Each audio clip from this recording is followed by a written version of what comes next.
નર્મદા વિભાગમાં બેદરકારીનો કિસ્સો, blue pine company વિરુદ્ધ ગંભીર સવાલ ઉઠ્યા। નર્મદા યોજના હેઠળ સંપાદિત થયેલી જમીનમાં વીજપોલ લગાવવાની પ્રક્રિયામાં ગંભીર બેદરકારી સામે આવી છે।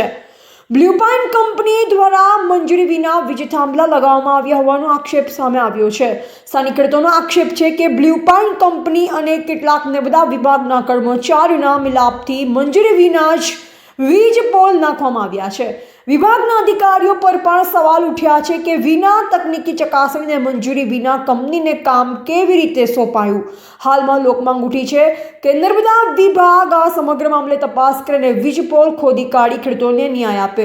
ગ્રામજનોની માંગ છે કે આ બાબતમાં જોડાયેલા અધિકારીઓ અને બ્લુ પાઇન કંપની વિરુદ્ધ કડક પગલાં લેવામાં આવે જેથી ભવિષ્યમાં આવી બેદરકારી ન થાય।